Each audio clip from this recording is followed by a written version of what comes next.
Assalamualaikum warahmatullahi wabarakatuh. Sebelumnya, perkenalkan nama saya Safira Ayu Kinanti, nomor absen 30 dari kelas 11 perhotelan 2. Jadi di sini saya akan memaparkan tentang bab 1 dan bab 2, yaitu Pancasila dan Undang-Undang Dasar Negara Republik Indonesia. Baiklah, jadi pada bab pertama yaitu Pancasila unit 1 memiliki judul Peta Pemikiran Pendiri Bangsa tentang Pancasila. Pada unit 1 ini dijelaskan bahwa tidak hanya 3 orang yang menjadi perumusan awal dasar negara Indonesia, yaitu Pancasila. Tak hanya Mohyamin, Supomo, dan Soekarno yang menyampaikan pidato waktu itu, melainkan juga ada Mohatta, Agus Salim, dan Ki Bagus Hadikusumo. Pada diskusi itu terjadi saling sanggah dan persidangan. Nah, rumusan dasar Pancasila ini dibahas oleh BPUPKI yang terjadi pada 2 kali sidang, yaitu sidang pertama terjadi pada 29 Mei hingga 1 Juni 1945. Pada sidang pertama ini, terdapat 3 orang yang mengusulkan rumusan Pancasila, yaitu Mohatta, Dr. Supomo,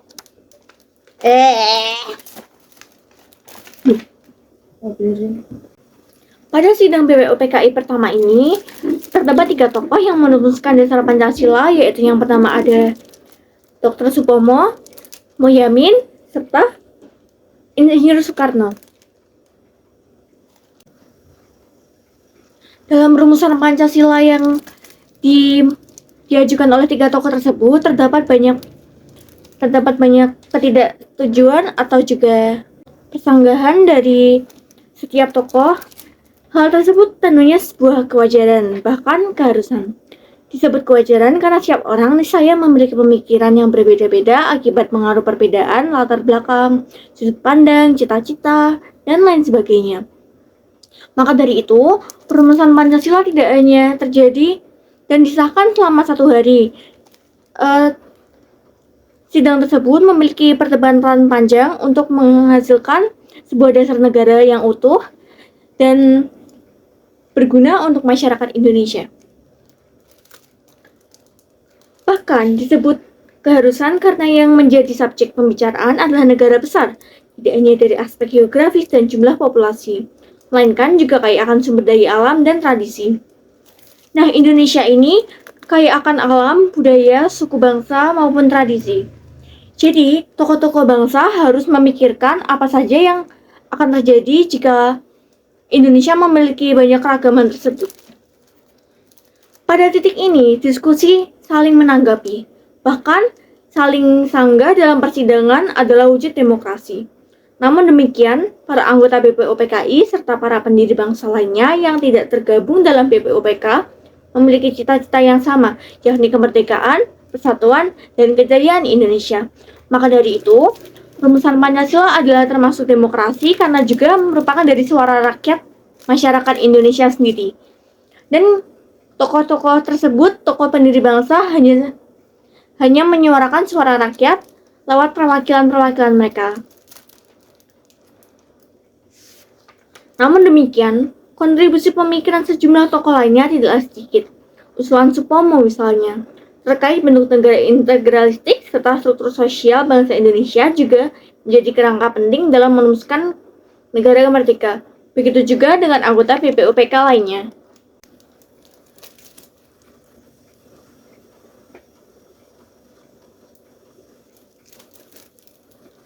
Dalam sidang BPUPK ini membentuk sebuah panitia kecil yang hasil dari panitia kecil ini dibentuk setelah sidang pertama BPUPKI. Dicapainya kesepakatan dari panitia kecil, yaitu antara lain oleh Soekarno disebut sebagai kelompok Islam dan kelompok kebangsaan sebagaimana ditulis di preambul atau mukaddimah. Hasil kesepakatan dibacakan oleh Soekarno sebagai ketua panitia kecil dihadapkan sidang BPUPK yang kedua. Pada sidang ini, anggota BPUPK mendiskusikan soal bentuk negara ketimbang soal dasar negara. Jadi Indonesia ini akan dibentuk dan didiskusikan seperti apa sih bentuk negara itu. apakah akan menjadi negara dengan kerajaan atau negara republik, seperti itu. Kira-kira seperti apa sih pendiri bangsa ini memaknai Pancasila? Jadi, saya akan menyampaikan tokoh-tokoh dan hasil rumusan yang mereka berikan.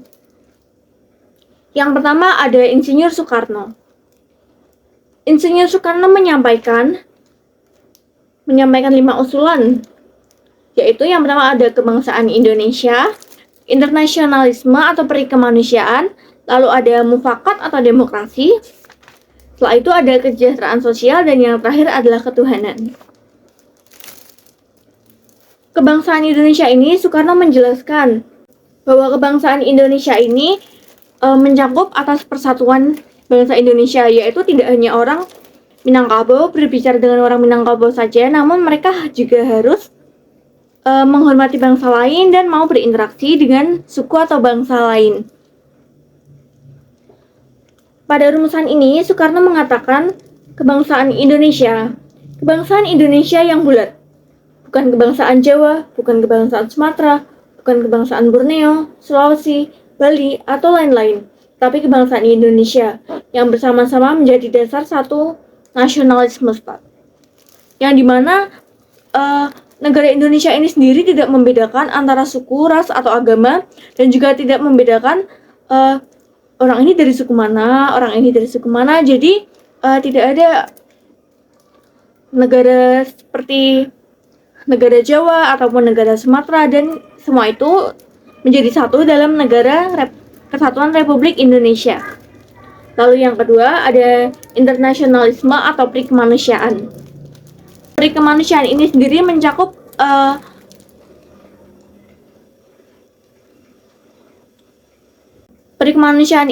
mencakup adalah komunitas tunggal yang memiliki moralitas yang sama. Jika seperti ini, maka Soekarno bilang maka tidak ada Indonesia, tidak ada Nippon, tidak ada Burma, tidak ada Inggris, tidak ada Amerika, dan lain-lainnya. Karena itulah manusia harus memiliki rasa persatuan dan juga kepedulian satu sama lain, karena manusia sendiri adalah sama-sama makhluk Tuhan yang diciptakan. Lalu mufakat atau demokrasi. Demokrasi sendiri ini bermakna adalah suara rakyat. Jadi rakyat berhak untuk menyuarakan suara mereka kepada perwakilan negara, dan juga rakyat berhak bersuara apa yang mereka inginkan dari negara ini. Rakyat bisa menyuarakan apa yang ingin mereka katakan dan juga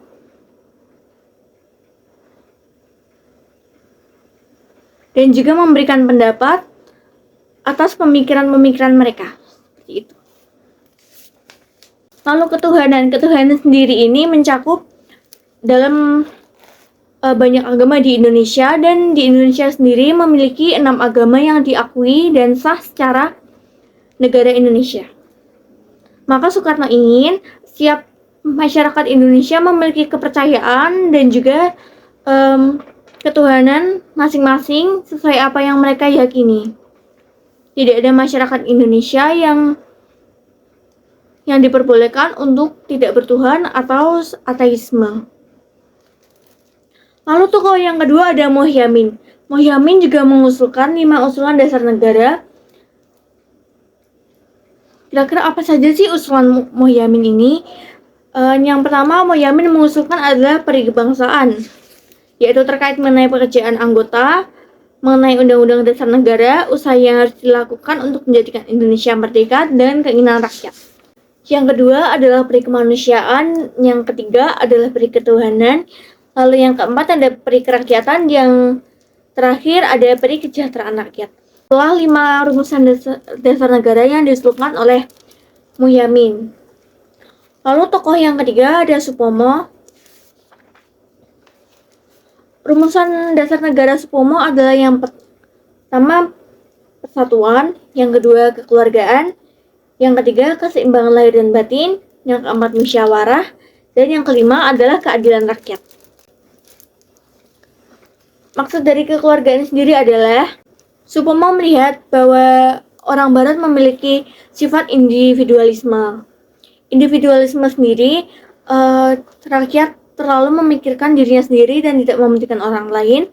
Maka dari itu, Supomo mengusulkan adanya kekeluargaan yang dimana masyarakat Indonesia harus berbaur dan saling menolong satu sama lain, serta memiliki kepedulian sesama bangsa Indonesia. Lalu yang dimaksud keseimbangan lahir dan batin adalah setiap manusia menurut Supomo dalam pergaulan sosial, yaitu memiliki kewajiban hidup atau dharma sendiri menurut kodrat alamnya. Maka dari itu, keseimbangan lahir dan batin adalah manusia memiliki aturan sendiri, kewajiban, serta haknya mereka sendiri. Maka dari itu, kita juga harus menghormati sesama manusia, menjaga alam Tuhan, karena itu termasuk dari bagian keseimbangan lahir dan batin. Lalu ada Mohatta. Menurut Mohatta, Pancasila sebenarnya tersusun atas dua dasar. Yang pertama adalah berkaitan dengan moral, yaitu ketuhanan yang Maha Esa.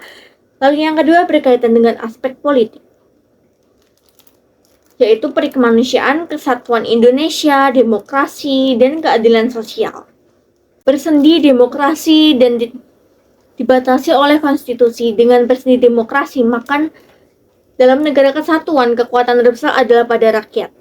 Rakyat dapat menyuarakan pendapat mereka dan apa yang mereka inginkan terhadap kemajuan negara sendiri. Di sini, rakyat mendapatkan haknya untuk menyuarakan pendapatnya melalui lembaga-lembaga demokrasi.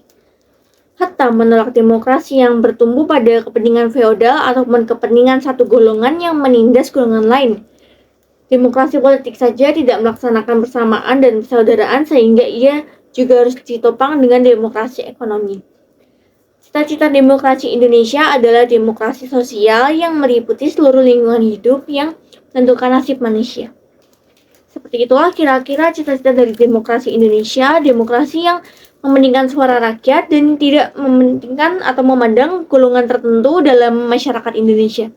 Jadi yang menjadi inti dalam bab 1 Pancasila unit 1 ini, pandangan tentang pendiri bangsa tentang rumusan Pancasila, yaitu adalah para pendiri bangsa ini sendiri ingin Indonesia menjadi negara yang makmur, adil, dan sejahtera. Maka dari itu, para pendiri negara mendengarkan usulan rakyat atas negara seperti apa sih yang mereka inginkan dan juga bentuk negara apa yang sangat cocok untuk negara Indonesia ini sendiri dengan berbagai keragaman pulau, budaya, adat, serta suku. Maka dari itu, pendiri bangsa dengan sebaik-baiknya merumuskan dasar negara yang akhirnya terbentuklah Pancasila, yaitu yang berbunyi pertama ketuhanan yang Maha Esa, kedua kemanusiaan yang adil dan beradab, ketiga persatuan Indonesia, empat kerakyatan yang dipimpin oleh hikmat kebijaksanaan dalam permusyawaratan perwakilan, serta lima keadilan sosial bagi seluruh rakyat Indonesia. Kelima sila ini sendiri disahkan pada sidang PPKI, dan 5 sila tersebut juga sudah disetujui dan juga tentunya sebagai dasar landasan hidup masyarakat Indonesia. Maka dari itu, kita harus hidup berlandaskan atas asas Pancasila, karena Pancasila sendiri sudah disesuaikan dengan kebiasaan atau adat istiadat dan hal-hal yang ada di Indonesia. Begitulah kira-kira kesimpulan dari bab 1 unit 1 ini. Selanjutnya kita akan melanjutkan pembahasan pada unit kedua, yaitu tentang Undang-Undang Dasar Negara Republik Indonesia yang berjudul Hubungan Antar Regulasi. Jadi kita lanjut ke pembahasan selanjutnya. Bab yang selanjutnya yang akan kita bahas adalah Undang-Undang Dasar Negara Republik Indonesia tahun 1945. Undang-Undang Dasar sendiri adalah rumusan yang menjadi dasar dari hukum seluruh Indonesia. Maka dari Undang-Undang Dasar 1945 tersebut terciptalah berbagai peranakan hukum yang mencakup hukum negara, lalu ada juga hukum pidana, setelah itu ada juga hukum dari daerah masing-masing. Lalu kira-kira apa sih hubungan antar regulasi itu? Nah, karena Indonesia sendiri ini berlandaskan hukum Undang-Undang Dasar Negara Indonesia yang selanjutnya menciptakan pasal-pasal yang ada di Indonesia. Nah, regulasi sendiri ini berdasarkan pada 4 norma yang ada di Indonesia. Yang norma pertama adalah norma agama. Norma agama ini memiliki hukum dengan agama masing-masing serta dengan kewajiban masing-masing. Maka sanksi yang didapatkan dari norma agama ini adalah setiap umat agama akan mendapatkan dosa atas larangan yang kepercayaan mereka berikan atau Tuhan mereka berikan. Yang kedua ada norma sosial.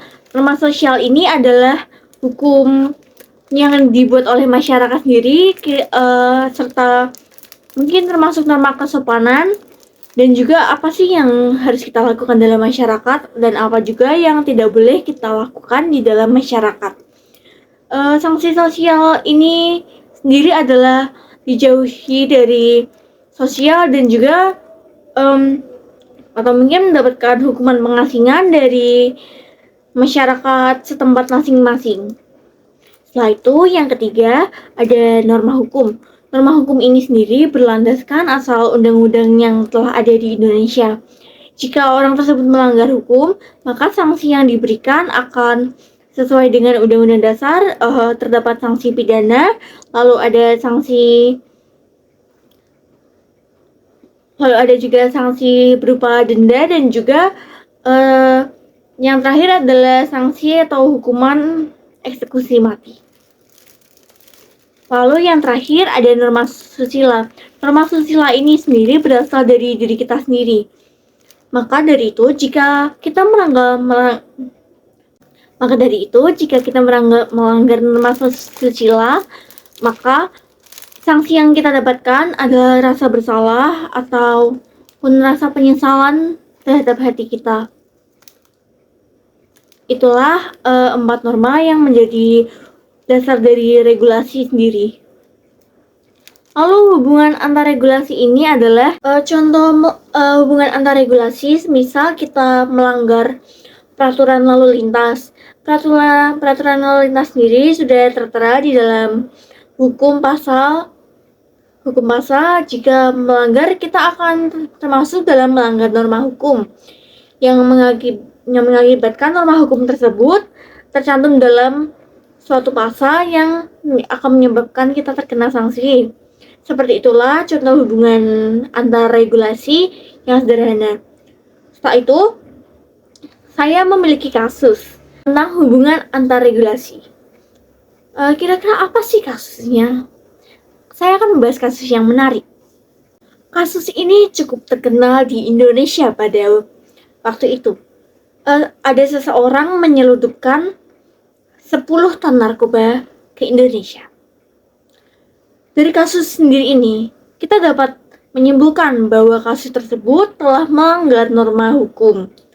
Lalu yang kedua, kasus ini melanggar norma sosial yang dimana hal tersebut pelaku akan mendapatkan sanksi sosial berupa diusir atau dijauhkan dari masyarakat dan juga tidak diterima di masyarakat. Lalu, norma hukum sendiri, pelaku akan dijatuhi hukuman sesuai undang-undang yang ada di negara Indonesia. Dan regulasi yang dilanggar sendiri adalah pada Undang-Undang Nomor 35 Tahun 2009 yang akan saya bacakan. Dalam Undang-Undang Nomor 35 Tahun 2009 Dalam Undang-Undang Nomor 35 Tahun 2009 tentang narkotika. Pasal 1 Ayat 1. Narkotika adalah zat atau obat yang berasal dari tanaman atau bukan tanaman, bisa sintetis maupun semi-sintetis, yang dapat menyebabkan penurunan atau perubahan kesadaran, hilangnya rasa, mengurangi sampai menghilangkan rasa nyeri, dan dapat menimbulkan ketergantungan. Tertera dalam pasal 113 ayat 1. Setiap orang yang tanpa hak atau melawan hukum memproduksi, mengimpor, mengekspor, atau menyalurkan narkotika, golongan 1 dipidana dengan pidana penjara paling singkat 5 tahun dan paling lama 15 tahun. Dan pidana denda paling sedikit 1 miliar rupiah dan paling banyak 10 miliar rupiah. Denda tersebut dapat diberlakukan apabila pelaku menyelundupkan sejenis putau, kokain, atau heroin sebesar lebih dari 5 gram atau hingga 1 kilogram. Maka dari itu, sebagai warga Indonesia yang baik, kita harus menuruti norma-norma yang ada dan juga kita tidak boleh melanggar regulasi yang telah ditetapkan berdasarkan Undang-Undang Dasar tahun 1945. Maka dari itu, Undang-Undang Dasar sendiri sangat penting atas menjadi landasan hukum, karena apabila hukum tersebut tidak memiliki landasan, maka hukum ini sendiri bisa dibuat-buat atau juga tidak sesuai dengan apa yang ada di Indonesia. Maka dari itu, kita harus menaati hukum yang ada dan juga kita harus menerapkan apa saja yang pendiri bangsa inginkan melalui Undang-Undang Dasar Negara 1945. Kira-kira seperti itulah hubungan antar regulasi yang saya sampaikan pada kali ini. Saya harap kalian dapat memahami apa itu norma dan regulasi. Mungkin cukup sekian penjelasan dari saya. Materi hari ini yang pertama adalah tentang pandangan pendiri bangsa tentang rumusan dasar negara, dan yang kedua adalah hubungan antar regulasi ini. Saya mohon maaf sebesar-besarnya apabila saya terdapat kesalahan kata atau memilih kalimat dalam video yang saya buat, dan juga saya sebelumnya berterima kasih atas dukungan yang telah diberikan oleh teman-teman dan juga kepada Ibu Selika sendiri selaku pengajar materi pendidikan dan kewarganegaraan. Begitulah yang dapat saya sampaikan. Untuk kurang dan lebihnya saya meminta maaf sebesar-besarnya. Terima kasih banyak. Wassalamualaikum warahmatullahi wabarakatuh.